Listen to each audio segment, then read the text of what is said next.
तो मार्केट में एक बढ़िया तेजी लौटती हुई 100 पॉइंट इस समय सेंसेक्स ऊपर है और 17 पॉइंट निफ्टी, बैंक निफ्टी में भी 16 पॉइंट 20 पॉइंट की रादर तेजी आ चुकी है। मिड कैप अभी हालांकि 40-50 पॉइंट रेड में है, लेकिन जल्द ही उसके भी ग्रीन में आने की संभावना है।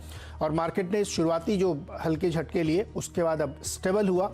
हम लोग चर्चा भी करते कि अफगानिस्तान की इस राजनीतिक घटना का मार्केट में, दुनिया की किसी भी मार्केट में कोई खास लेना देना है नहीं, क्योंकि कोई बिजनेस ट्रांसमिशन वहाँ से नहीं होता था, तो इसलिए उसका असर देखने को नहीं मिला यहाँ पे। तो निफ्टी 16,544 के टारगेट को अचीव कर चुकी है और अब मेरा टारगेट जो 17,000 है उसकी तरफ बढ़ चली है।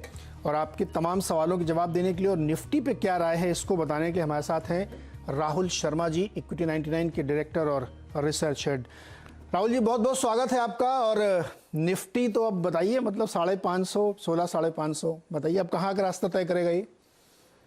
सर देखिए, रुझान जो बना हुआ है वो तो बहुत ही अच्छा पॉजिटिव रुझान बना हुआ है। ऑल तो ग्लोबल संकेत थोड़े से कमजोर थे, बट अभी जिस तरीके से निफ्टी इस चीज को हैंडल कर रहा है, मार्केट हैंडल कर रहा है, मेरे को लगता है कि आगे भी तेजी बनी रहेगी।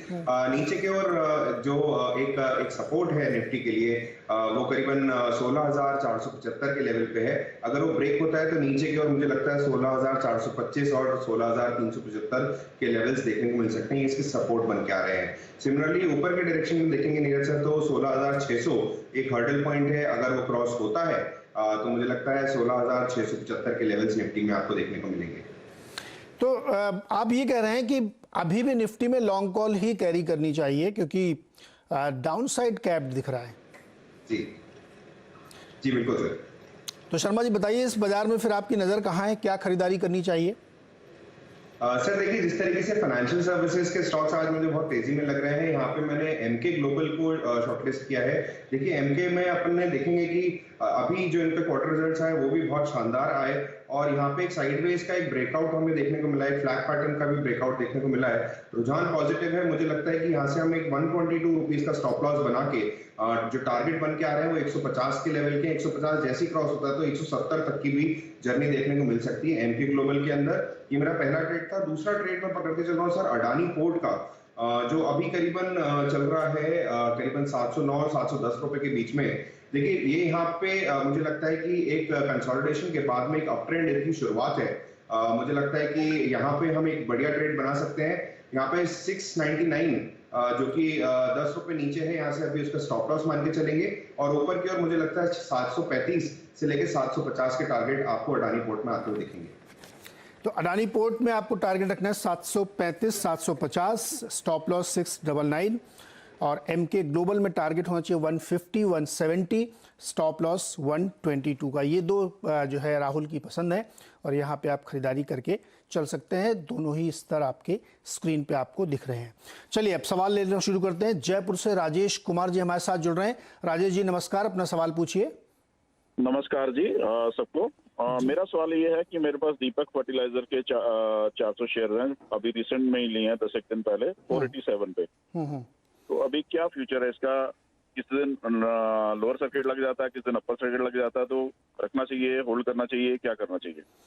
ठीक है राहुल जी, दीपक फर्टिलाइजर्स 487 रुपये 34 पैसे पे इनकी खरीद है और इस समय प्राइस है 438 रुपये के आसपास, तो उनको नुकसान तो हो रहा है। बताइए क्या करना चाहिए इसमें? सर देखिए, दीपक फर्टिलाइजर को आप गौर से देखेंगे चार्ट्स पे तो इसने फरवरी महीने में 150 रुपए के आसपास ट्रेड कर रहा था। वहां से लेके अब 6 महीने के बाद में 150 रुपए से लेके 490 के लेवल्स तक, 492 के लेवल्स को उसने छुआ, वहीं पे इन्होंने अपनी बाइंग करी है। इतनी बड़ी लंबी रैली के बाद में बिल्कुल यहाँ से कंसोलिडेशन स्टॉक में रह सकती है। मुझे लगता है कि देखिए चार्ट स्ट्रक्चर पॉजिटिव है, कंपनी भी अच्छा काम कर रही है आज की डेट में।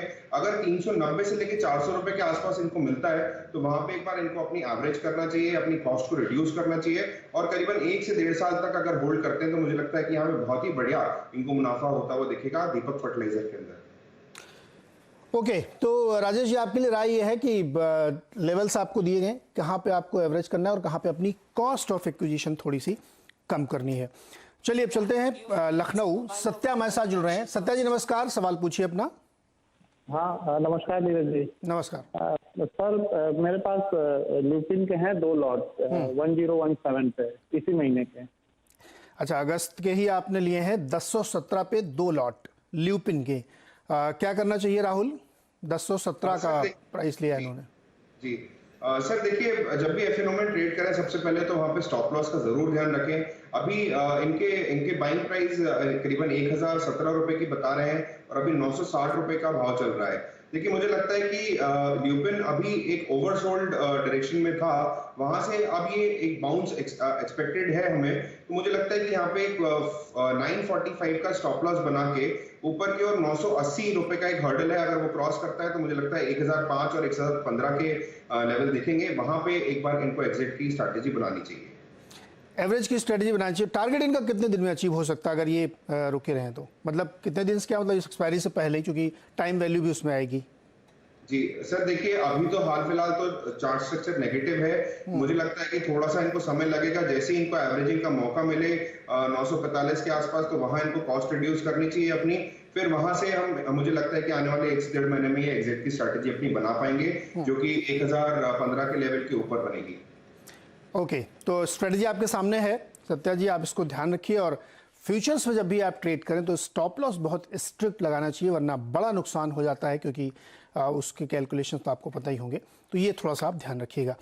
चलिए, कंपनी है जेबी केमिकल्स, इसके रिजल्ट्स आए थे और नतीजे काफ़ी बेहतर दिखे। आमदनी में करीब 16% की ग्रोथ देखने को मिली और सबसे ज़्यादा सपोर्ट मिला डोमेस्टिक मार्केट से, जहाँ की ग्रोथ करीब 53% के आसपास थी।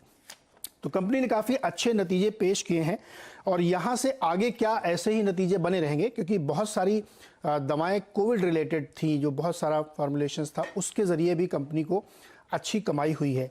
तो इसके आगे के रास्ते को समझने के लिए हमारे साथ हैं कंपनी के सीईओ निखिल चोपड़ा जी। निखिल जी, बहुत बहुत स्वागत है आपका सीएनबीसी आवाज़ पर। एक सरसरी नज़र मुझे डाल के बताइए कि आपका जो डोमेस्टिक बिजनेस है उसने आउट परफॉर्म किया है, जो सीधे सीधे रिजल्ट पे रिफ्लेक्ट कर रहा है। तो उसमें कोविड वाले और नॉन कोविड वाले जो आपके एक्यूट फॉर्मुलेशंस हैं, उसको थोड़ा ब्रेकअप में बताएं। धन्यवाद मेरे को शो पे इनवाइट करने के लिए।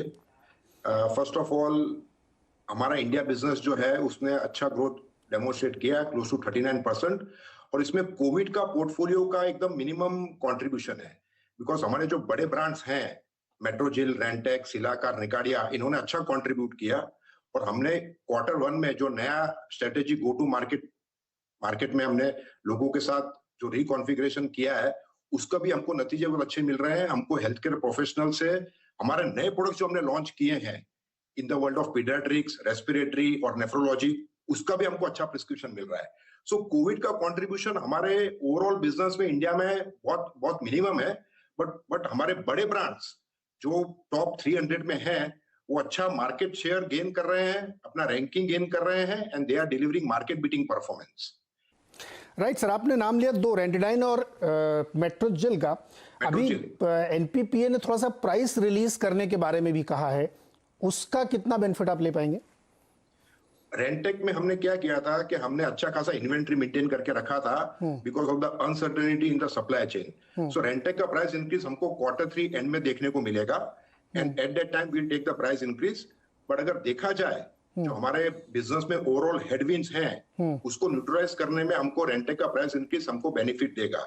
इंडिया मार्केट ने अच्छा परफॉर्मेंस डिलीवर किया था, बट इंटरनेशनल मार्केट में अगर देखा जाए तो हमारा क्वार्टर में थोड़ा स्लो डाउन दिखा था। बट आगे देखा जाए from a perspective of order book, हमारी ऑर्डर बुक हेल्दी है इंटरनेशनल बिजनेस में। जब थिंग्स नॉर्मलाइज होंगी, we are looking forward to कि हमारा इंटरनेशनल बिजनेस भी डबल डिजिट से ग्रो करेगा, जो क्वार्टर में फ्लैट था। और हमने एबिटा मार्जिन जो डिलीवर किए हैं, अगर आप देखा जाए क्वार्टर हमारे एबिटा मार्जिन में 400 बिप्स इंप्रूवमेंट देखा गया है।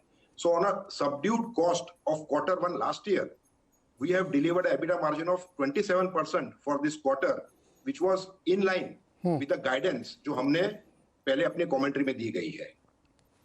सर, आपने इंटरनेशनल मार्केट थोड़ा फ्लैटिश से बात की, उसमें यूएस और अफ्रीका का तो ठीक ठाक था, लेकिन rest of the world, Russia वगैरह डाउन था। तो अभी आपने बीच में कह रहे थे कि हेडविंड्स अभी भी हैं टेम्पररी, वो क्या हेडविंड्स हैं? वो हेडविंड्स है, हमारा जो पोर्टफोलियो इंटरनेशनल मार्केट में है वो कफ एंड कोल्ड का पोर्टफोलियो है। थोड़े मार्केट्स में कोविड का रिसर्जेंस हुआ था और लॉजिस्टिक के इश्यूज भी थोड़े थे।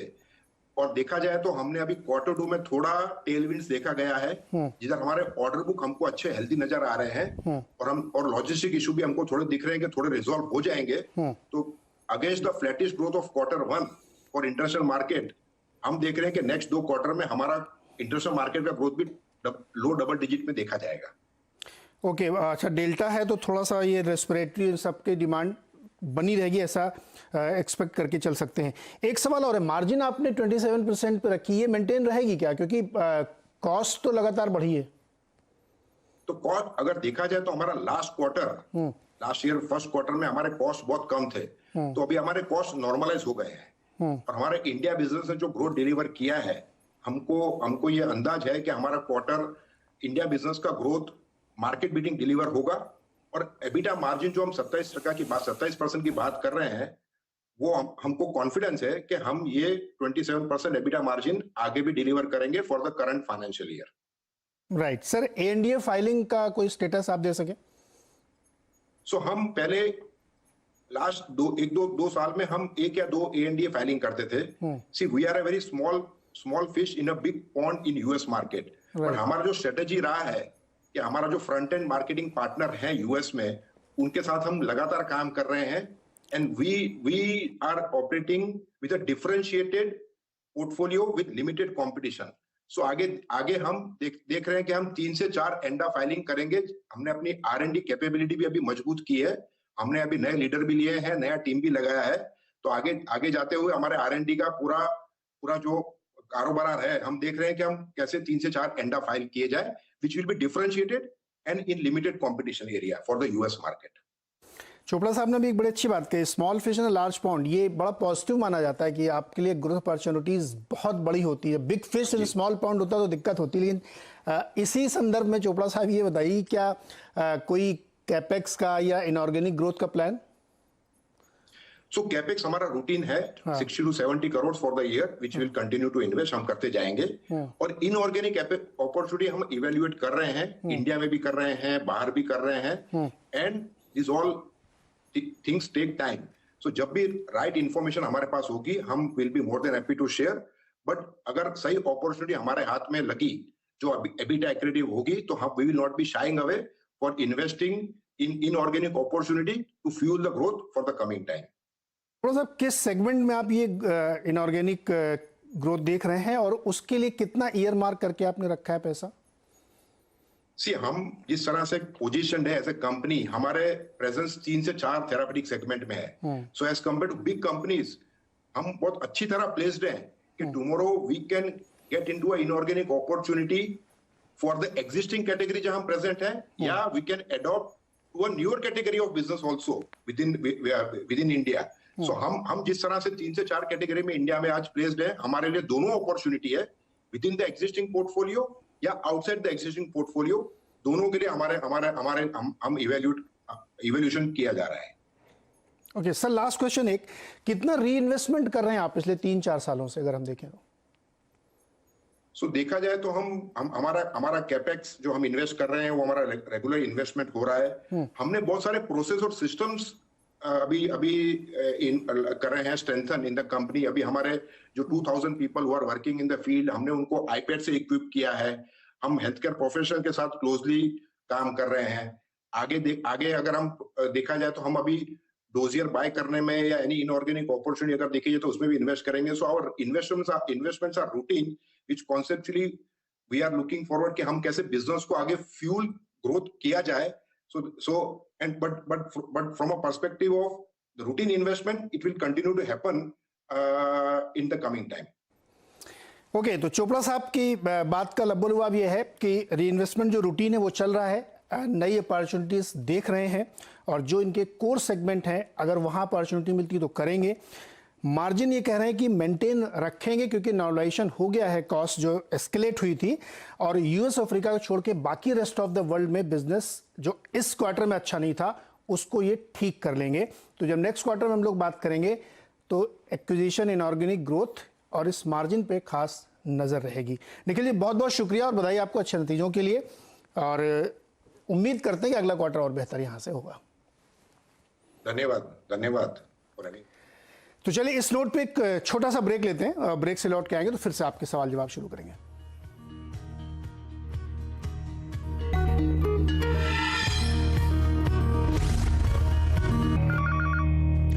स्वागत है एक बार फिर से आपका ट्रेडर्स हॉटलाइन में, और फटाफट चलते हैं मुजफ्फरनगर। वैभव जी हमारे साथ हैं। वैभव जी नमस्कार, अपना सवाल पूछिए। सर मैंने त्रिवेणी के सर 1000 शेयर खरीदे 198 पर। त्रिवेणी कौन सी, इंजीनियरिंग या त्रिवेणी इंजीनियरिंग? त्रिवेणी इंजीनियरिंग, ओके। और सर मेरे को अभी फिलहाल लॉस हो रहा है, तो सर मेरे को मतलब भी होल्ड करना चाहिए, क्या करना चाहिए? अच्छा राहुल जी, त्रिवेणी इंजीनियरिंग शुगर कंपनी है, इन्होंने ले रखे हैं 1000 शेयर 198 रुपए के प्राइस पे, और इस समय इनको 22 रुपए 40 पैसे पर शेयर का लॉस है। चीनी कंपनियों का आउटलुक बहुत अच्छा है, प्राइसेस 52 वीक हाईज पे चल रही हैं, इन स्टॉक्स ने रिजल्ट्स भी अच्छे दिए हैं और बहुत ज़बरदस्त एक रैली भी हुई है। 50-60 रुपए 70 रुपए में ये स्टॉक ट्रेड करता था और वहाँ से 3 गुना होकर के ये ट्रेड कर रहा है। लेकिन राहुल, फंडामेंटल स्टोरी तो इंटैक्ट है, उसमें कोई दिक्कत नहीं है, लेकिन टेक्निकली इनको नुकसान हो रहा है, तो ये क्या करें? होल्ड करें, एवरेज करें, या लॉस बुक करके निकलें?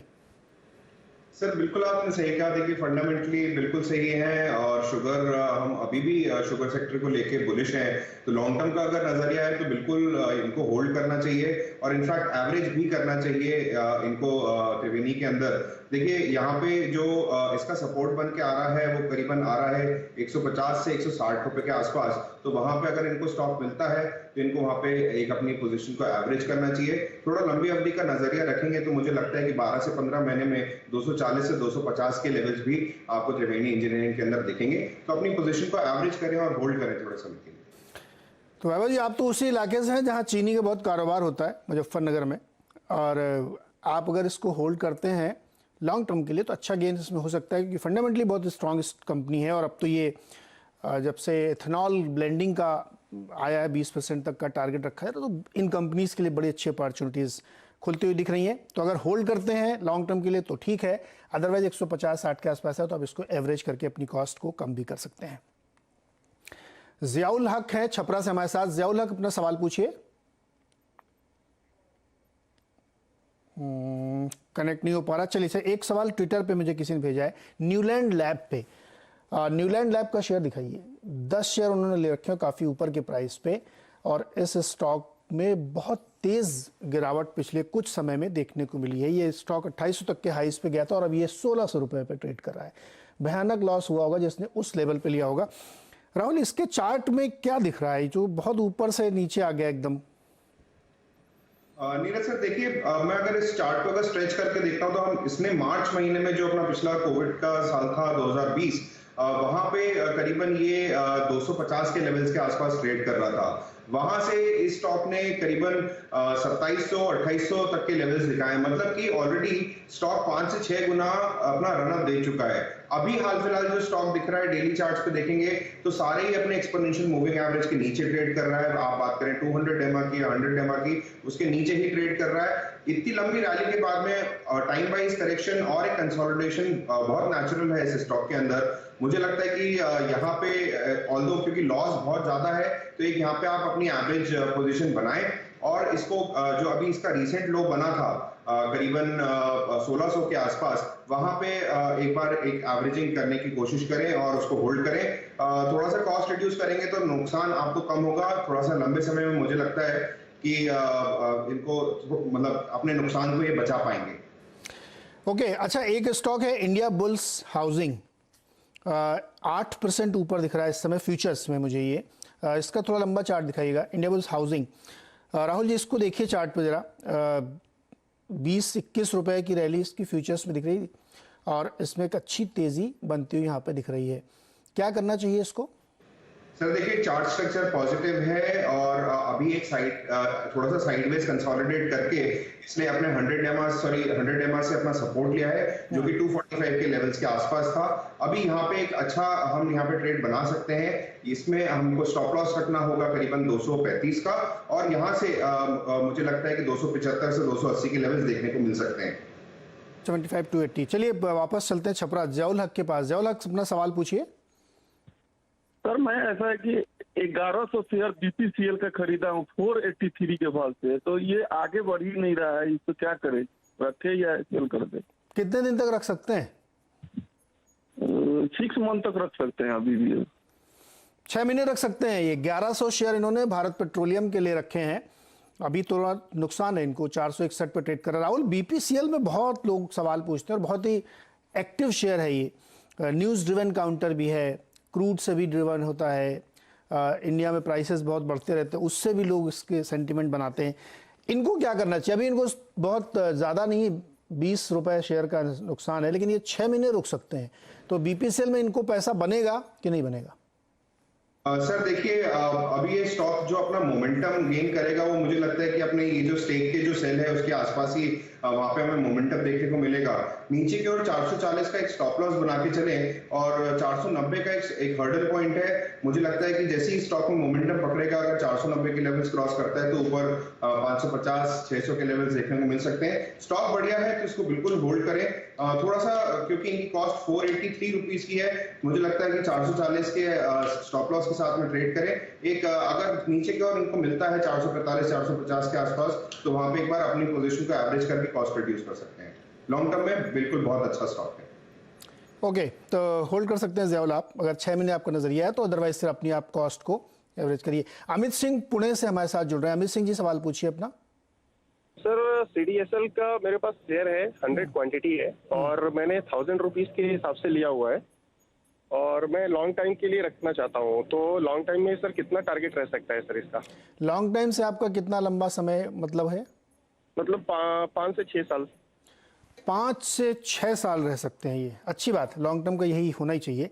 राहुल, 5-6 साल का नज़रिया, 230 रुपये प्रति शेयर का फ़ायदा, हालांकि हाई से थोड़ा नीचे आया, ये 1500 तक गया था और ये रुकने के लिए तैयार है। इन्वेस्टर हैं ये, सीडीएसएल जैसे स्टॉक में इन्होंने एंट्री ली है। क्या करना चाहिए इनको? बने रहें इसमें?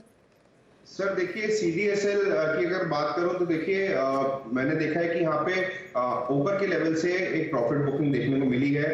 स्टॉक अगर आप ध्यान से देखेंगे तो मुझे 2020 अगर अगस्त पिछले साल की अगर हम बात करें तो वहां से 330 रुपए से लेके एकदम 1500 के लेवल्स पे आ चुका है। मतलब 5 गुना की अपनी रैली ऑलरेडी स्टॉक दिखा चुका है। लॉन्ग टर्म का नजरिया है तो बिल्कुल इसको होल्ड करें, बट इस दौरान जब आप लॉन्ग टर्म में होल्ड करेंगे तो वॉलिटिलिटी और कंसोलिडेशन पीरियड आपको दोनों को फेस करना होगा। अगर आप उस चीज के लिए रेडी है तो आप बिल्कुल इसको होल्ड करें। लंबे नजरिए में 5 साल में क्या टारगेट्स आएंगे वो तो नहीं बता पाऊंगा, बट आपको मुनाफा बहुत अच्छा होगा, ये बात जरूर है। ओके, तो देखिए, मार्केट जैसे जैसे आगे बढ़ेगा, इक्विटी कल्चर बढ़ेगा और ज़्यादा से ज़्यादा लोगों का मार्केट में पार्टिसिपेशन होगा तो सीडीएसएल को उसका फ़ायदा होगा। तो इसलिए अगर आपको बहुत लंबा नज़रिया है तो ये फंडामेंटल इसकी स्टोरी फिलहाल के लिए ये बनती हुई दिख रही, तो आप इसको होल्ड कर सकते हैं। राहुल, बहुत बहुत शुक्रिया सवालों के जवाब देने के लिए मैं दर्शकों के। और इस बीच एक नीचे खबर आपकी ब्रेकिंग न्यूज़ चल रही है, रुचि सोया से संदर्भ में एफपीओ को सेबी से मंजूरी मिल गई है एफपीओ लॉन्च करने के लिए।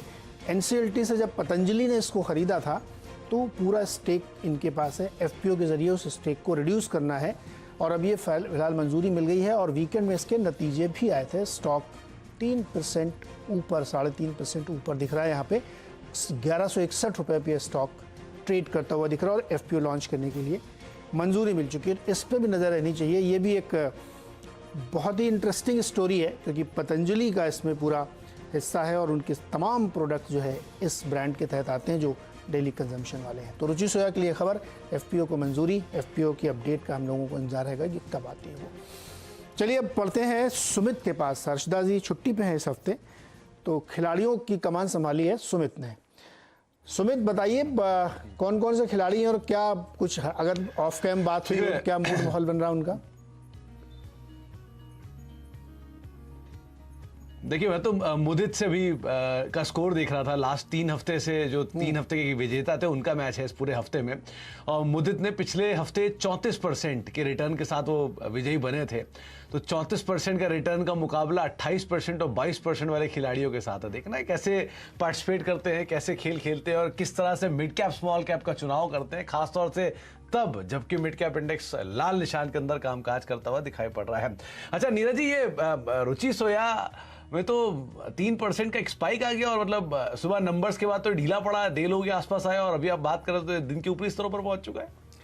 सुमित देखिए, इसमें 98% हिस्सेदारी अभी उन्हीं लोगों के पास है, तो इसमें जो पार्टिसिपेशन होगा ना वो बड़ा इंटरेस्टिंग होगा। ये बहुत ही बड़ी स्टोरी है, इसके बारे में तमाम सारे लोग कुछ भी बोलते रहें, लेकिन इसको पढ़िए, ये बहुत इंटरेस्टिंग स्टोरी है। तो जब ये एफपीओ खबर है तो स्टॉक ऊपर गया है, क्योंकि एफपीओ आना मतलब आप लार्जर पार्टिसिपेशन की तरफ बढ़ेंगे, तो हमें लगता है एक इंटरेस्टिंग स्टोरी रुचि स्वयं बनती है। लेकिन एक और डेवलपमेंट हो रहा है पड़ोसी देश है हमसे थोड़ा दूर, अफगानिस्तान में।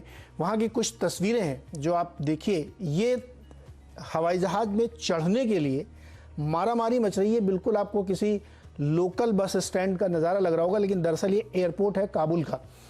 हुआ ये है कि जब से वहाँ पे काबुल में कब्जा कर लिया है तालिबानियों ने, उसके बाद से वहाँ के तमाम शहरी डिप्लोमेट के जो काम करने वाले लोग हैं, अफगानिस्तान के लोग हैं, जो बाहर के लोग वहाँ रहते हैं, वो सब वापस जाने के लिए इस तरीके की केओटिक सिचुएशन आपको काबुल एयरपोर्ट में देखने को मिल रही है। किसी भी तरीके से लोग एंट्री करना चाहते हैं कि उस फ्लाइट के अंदर चले जाएं वो और वहाँ से निकल लें, क्योंकि वो परिस्थिति जो काबुल में इस समय बन रही है उसमें वहाँ कोई रुकना नहीं चाहता। बहुत सारे लोग जो पीस कीपिंग वाले थे, जो तमाम अलग अलग कामों से वहाँ गए थे, कुछ रिपोर्टिंग करने जर्नलिस्ट भी गए, तो वो सब वापस आना चाहते हैं।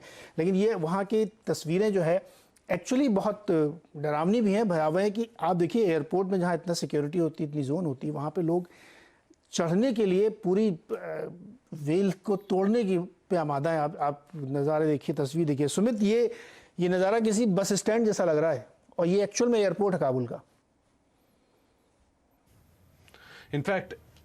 इनफैक्ट इसी तरह की तस्वीरें वीकेंड पे नीरज जी रोड्स की भी आ रही थी, जहां हर तरफ जैम पैक था, पेट्रोल पंप से पेट्रोल नहीं मिल पा रहा था, लोग कतारें बना के खड़े थे, हर तरफ केओस मचा हुआ था कि लोगों को किसी तरह शहर छोड़ना था। और इवन आर्म्ड जो गार्ड्स थे वो भी इराक की तरफ जाते हुए दिखाई पड़े। तो बहुत ही दुखद और बहुत ही ज़्यादा भयावह जो तस्वीरें हैं वो वीकेंड के दौरान देखने को मिल रही थी। और उसी तरह कुछ और तस्वीरें आज भी हम देख पा रहे हैं, और इस तरह की सिचुएशन शायद ही किसी एयरपोर्ट पे कभी देखने को मिली हो। लेकिन हाँ, बहुत ही बुरे सिचुएशन की इवैक्यूएशन के लिए यूएस ने अपने 3000 सैनिक रखे हैं। बगराम एयरबेस जो है उसके लिए और काबुल के लिए एयरपोर्ट सुरक्षित रहे, लोग वहां से निकल सकें, एयर फ्लाइट्स उड़ सकें, इसके लिए अमेरिका को अपने सैनिक उतारने पड़े।